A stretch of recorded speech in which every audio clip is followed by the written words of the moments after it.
దగ్గరికి. మనందరికీ తెలుసు కదా మహాసేన రాజేష్. ఆయన కొన్ని రోజుల నుంచి అయితే సైలెంట్గా ఉంటూ వస్తున్నారు. ఎందుకు అంటే ఆయన గన్నవరం టికెట్ టీడీపీ కేటాయించి కొన్ని అనివార్య కారణాల వల్ల టికెట్ కేటాయించకపోవడం వల్ల కొంచెం డిస్టర్బ్ అయ్యింది. దానివల్ల కొన్ని రోజుల నుంచి రాజకీయాలకైతే దూరంగా ఉంటూ వస్తుంటారు. అయితే రీసెంట్గా ఆయనకు ఒక నిజమైతే తెలిసిందంట. నిజమైందంటే ఆయనకి గన్నవరం టికెట్ టీడీపీ కేటాయించింది కదా, ఆ టీడీపీ కేటాయించి దాన్ని వెనక్కి తీసుకోవడానికి కారణం పవన్ కళ్యాణ్ మరియు జనసేనకు సంబంధించిన అభ్యర్థులే అని చెప్పేసి ఆయనకి ఇప్పుడు ఒక నిజమైతే తెలిసింది. ఆ నిజం తెలియడం వల్ల ఒక్కసారిగా ఆయన జనసేన మరియు పవన్ కళ్యాణ్ మీద ఒక్కసారి అగ్రవేశాలకు లోనయ్యారు.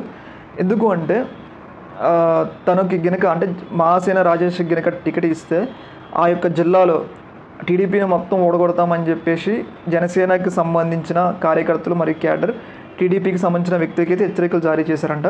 ఇలా హెచ్చరికలు జారీ చేయడం వల్ల భయపడిన చంద్రబాబు నాయుడు మహాసేన రాజేష్కి టికెట్ కేటాయించలేదు అని ఆయనకి ఇప్పుడు ఒక నిజం తెలిసింది.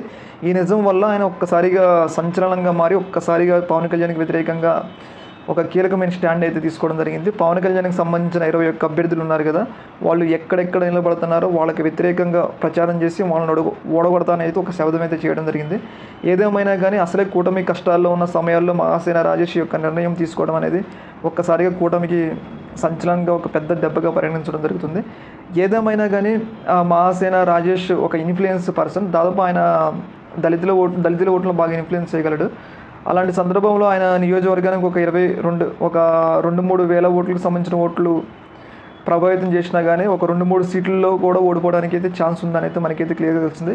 అయితే ఒకవైపు మరొక మహాసేన రాజేష్ మీద జనసేనకు సంబంధించిన అభ్యర్థులు ఏమని ఆరోపిస్తున్నారంటే ఆయన వైసీపీకి అమ్ముడుపోయాడు, వైసీపీ కోవర్ట్లాగా మారిపోయాడు, వైసీపీ అనుకూలంగా మారుతున్నాడు అని చెప్పేసి ఆయన మీద అయితే జనసేనకు సంబంధించిన కార్యకర్తలు అయితే ఆరోపిస్తున్నారు. ఏదేమైనా కానీ మహాసేన రాజేష్ ఏపీలో ఒక సంచలనాన్ని అయితే సృష్టించడనడంలో ఏమాత్రం డౌట్ లేదు. చూడాలి మరి ఈ యొక్క అంశాలు రాబోయే రోజుల్లో ఎటువైపుకి వెళ్తాయనేది. ఏదేమైనా కానీ ఇది ఒక ఏపీలో సంచలన పరిణామం ఎన్నికల ముందు అనేది క్లియర్గా తెలుస్తుంది. ఓకే మరి, థ్యాంక్ యూ.